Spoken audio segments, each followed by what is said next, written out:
오늘 욥기 22장부터 24장 말씀을 통하여서 그가 나를 단련하신 후에 라는 제목으로 말씀 나누도록 하겠습니다.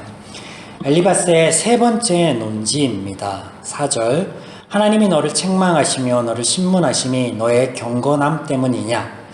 내가 경건한데 어찌하여 하나님께서 내게 벌을 내리시겠느냐?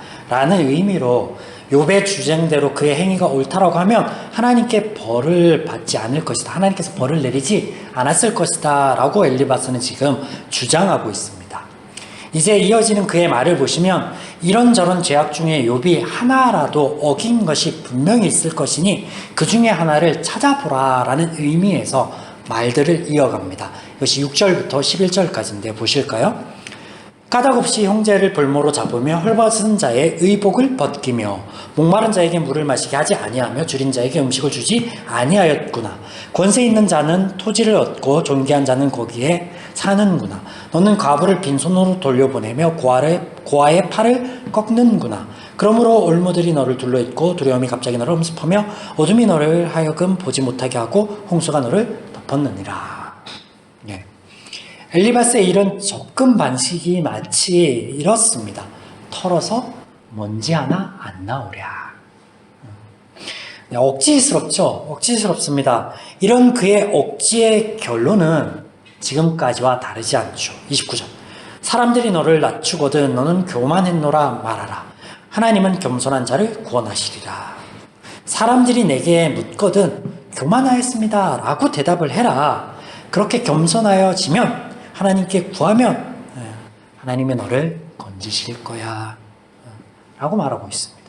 30절 죄 없는 자가 아니라도 건지시리니 내 손이 깨끗함으로 말미암아 건지심을 받으리라. 무슨 말이에요? 제발 고집 좀 그만 부리게, 그런 의미죠. 엘리바스의 논지를 여기까지 짧게 좀 정리해 보았는데 여러분 어떤 느낌이 드십니까? 저는 성경을 묵상하며 조금 지루하다라고 느꼈어요. 도대체 언제까지 서로 똑같은 말들이 이렇게 지루할 만큼 이어갈 것인가, 그런 생각을 했어요. 그리고 말이 쉽지도 않아요. 우리가 접근하기 쉬운 문제가 아니에요. 그래서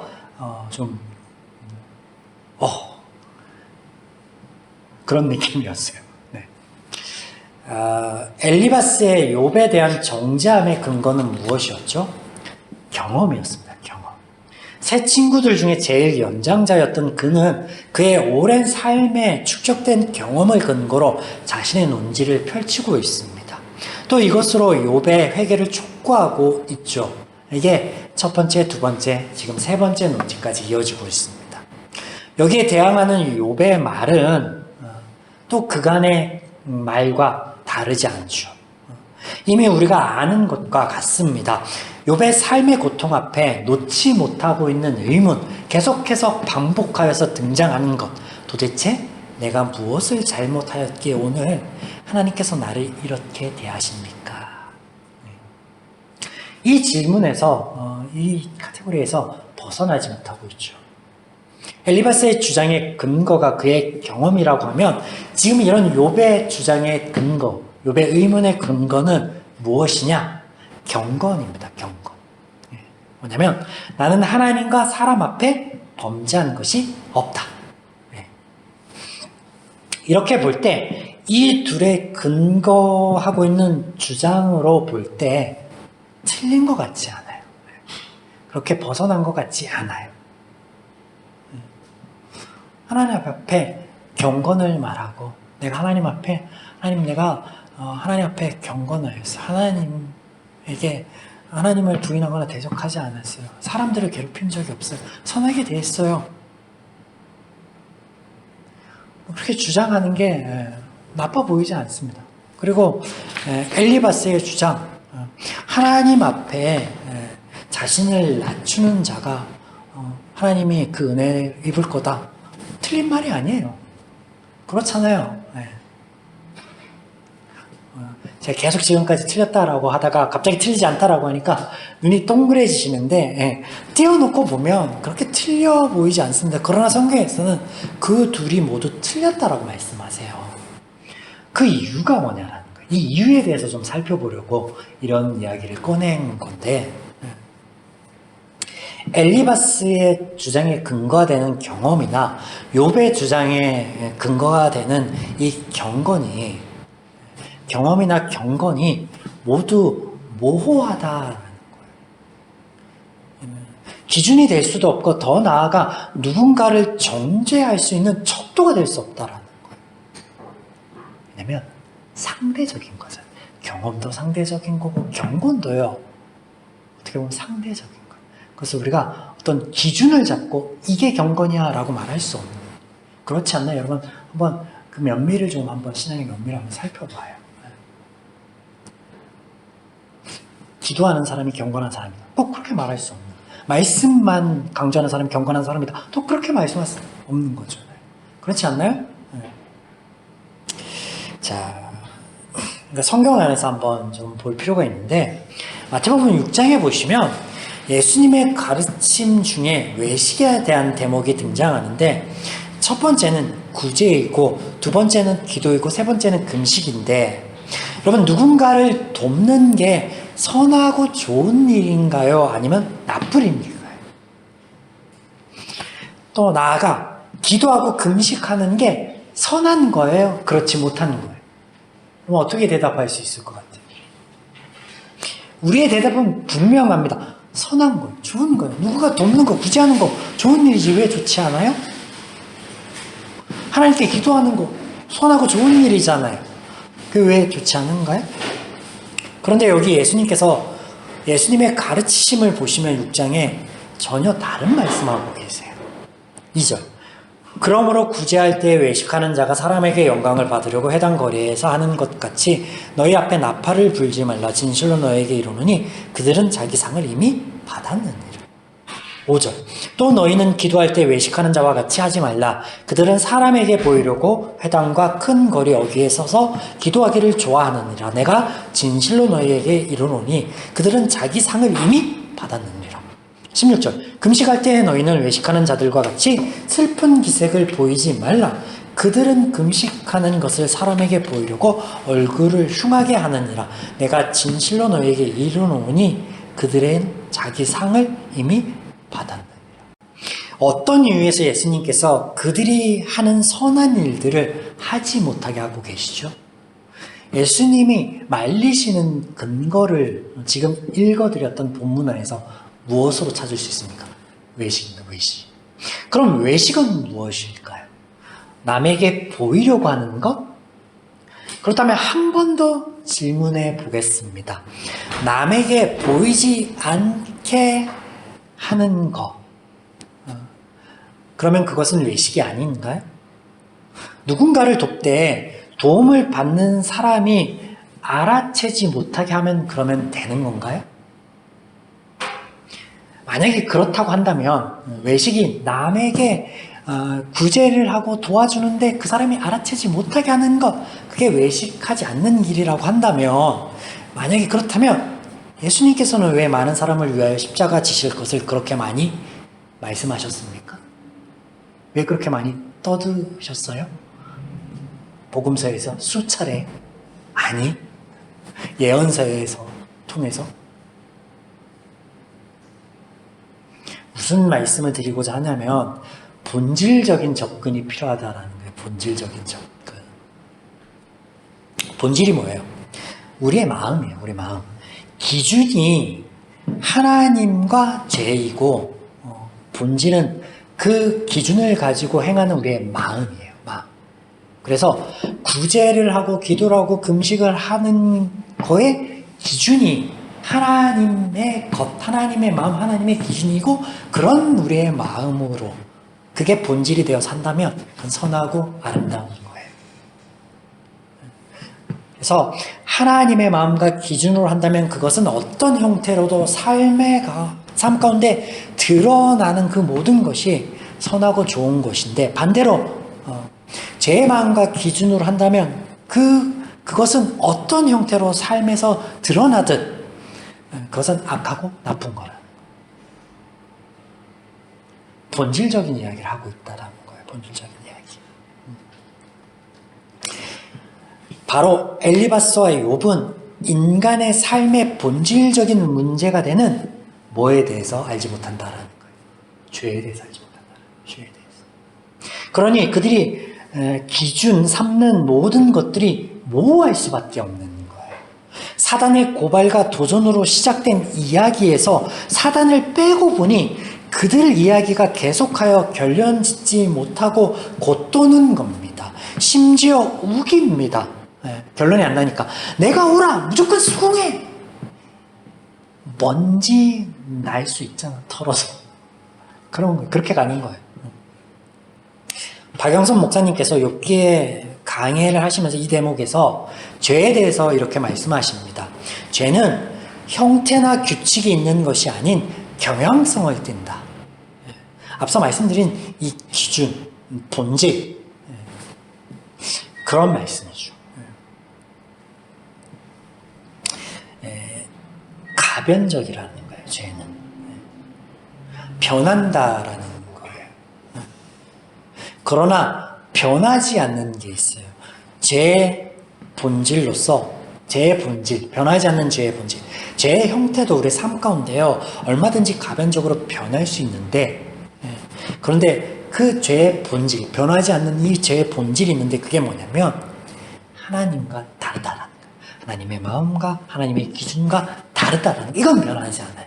하지만 형태는, 모양은 얼마든지 변하여 우리에게 접근하고 나타날 수 있다라는 거죠. 엘리바스의 세 번째 논지를 통하여 우리가 먼저 이해해야 할 한 가지에 대해서 말씀을 살펴봤는데 그것이 죄였습니다. 죄. 본질의 문제. 우리가 이 죄에 대하여 이해하지 못한다면 삶 가운데 우리가 예상하지 않고 원하지 않은 상황들이 우리 눈앞에 펼쳐질 때면 욥과 그 친구들처럼 결론 짓지 못하는 의문과 주장들 사이에서 마치 메비우스의 띠처럼 영원히 벗어날 수 없을 것입니다. 그리고 혼란스러워하며 아파할 것입니다. 자, 다음 욥의 말을 통하여 우리가 두 가지를 살펴볼 것인데, 먼저 23장을 통하여서는 자기 부인이라는 주제를 살펴볼 것이고 24장을 통하여서는 이미 나누었던 하나님의 때에 대한 것을 살펴볼 것입니다. 23장의 욥의 이야기는 이렇습니다. 3절, 내가 어찌하면 하나님을 발견하고 그의 처소에 나아가랴. 내가 어떻게 하면 하나님을 만나고 구할 수 있을까? 오늘 나의 삶을 인도하시는 하나님을 도저히 이해할 수 없어 라는 동일한 고백을 하고 있습니다. 8절에서 9절. 그런데 내가 앞으로 가도 그가 아니 계시고 뒤로 가도 보이지 아니하며 그가 왼쪽에서 일하나 내가 만날 수 없고 그가 오른쪽으로 돌이키시나 배울 수 없구나. 이에 욥이 이런 결론을 내고 있습니다. 지금까지 엘리바스와 욥의 말이 모두가 이해가 되지 않는데 이 대목은 우리 성도님들께서 다 이해하시고 아멘 할 수 있는 대목입니다. 10절. 그러나 내가 가는 길을 그가 아시나니 그가 나를 단련하신 후에는 내가 순금같이 정금같이 되어 나아오리라. 그러면 이 구절을 어떻게 이해하고 계십니까? 다른 번역본들을 좀 살펴볼 필요가 있겠습니다. 새 버전.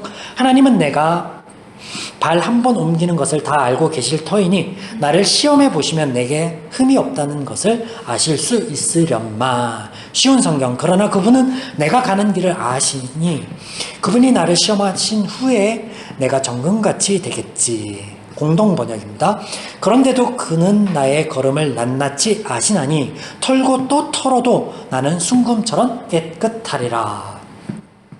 자, 여러분, 공통적으로 보이는 것이 무엇입니까? 두 가지 정도가 공통적으로 보이는데 하나님이 나를 아신다라는 거예요. 두 번째는 하나님께서 나를 시험하시면 내가 정금같이 된다라는 거예요. 자, 이야기의 흐름 안에서 보면 욥이 무죄함을 하나님께서 아시나니 하나님이 시험하여 보시면 그 무죄함이 증명될 텐데 라고 하는 욥의 주장처럼 보입니다.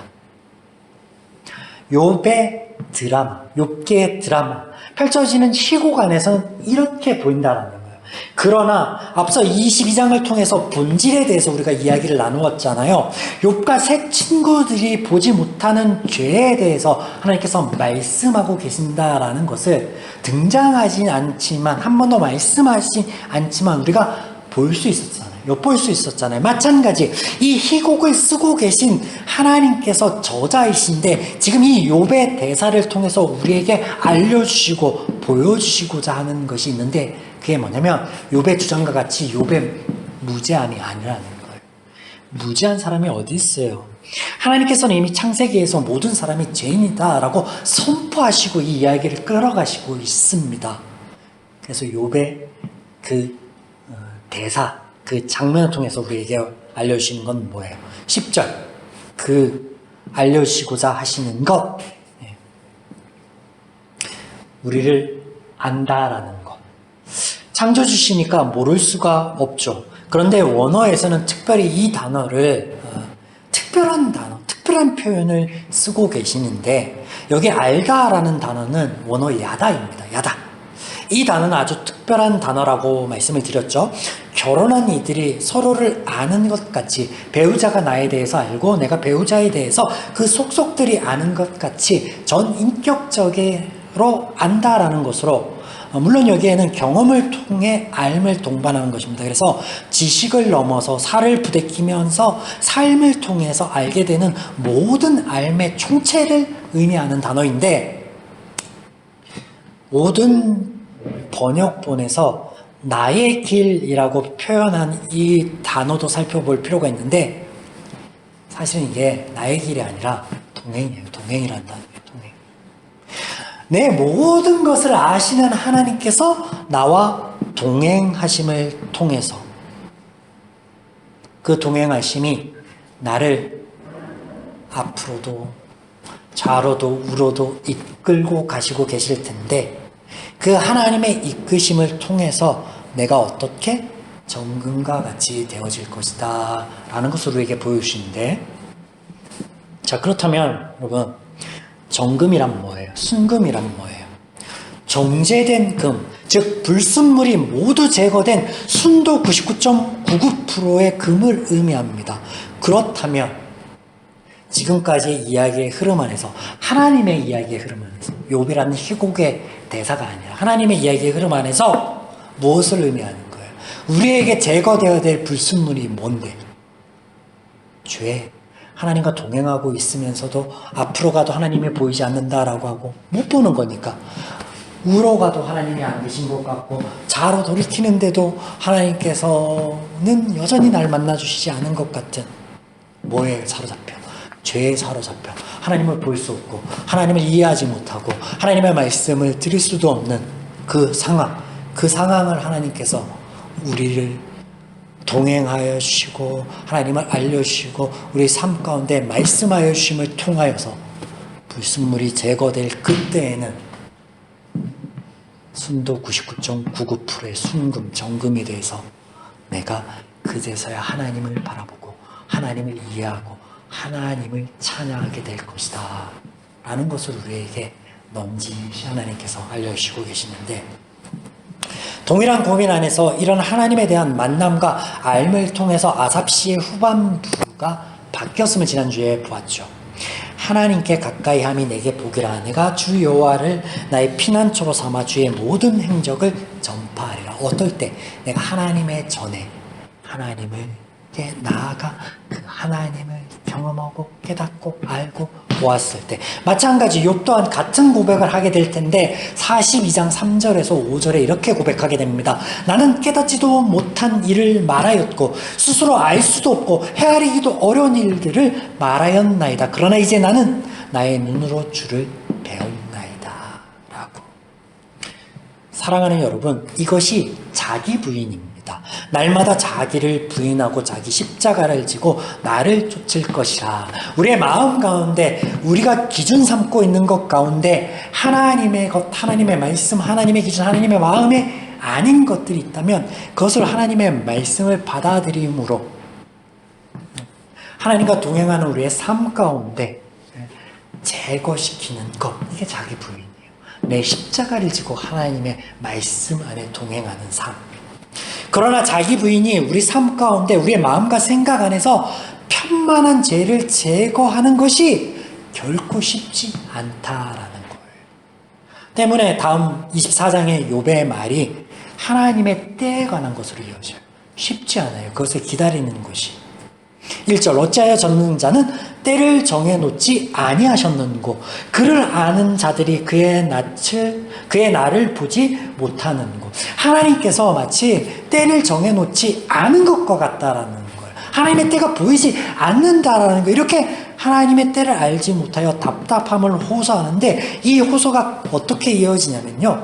악한 자가 득세하고 가난하고 힘없는 자는 신음하는데 하나님의 때가 이르지 아니하여서 마치 하나님께서 그들의 참상을 보지 아니하시는 것과 같다라는 말씀을 길게 2절부터 끝절까지 이어가고 있습니다. 그러나 종국에는 하나님의 때가 이를 것을 또한 말하는데 24절과 25절 그들은 잠깐 동안 높아졌다가 천대를 받을 것이며 잘려 모아진 곡식 이삭처럼 되리라. 가령 그렇지 아니할지라도 능히 내 말을 거짓되다 지적하거나 내 말이 헛되다 말할 자 누구랴. 내 말을 누가 부인하고 진실이 아니라고 말할 수 있겠는가. 하나님을 믿는다면 하나님을 안다면 하나님의 역사를 보게 될 것인데 이것이 확실하며 그 누구도 부인할 수 없다라고 말하고 있죠. 중요한 건 뭐예요? 하나님의 때에 대한 이해예요. 욥은 이해하지 못해서 이해하지 못하는 가운데서 지금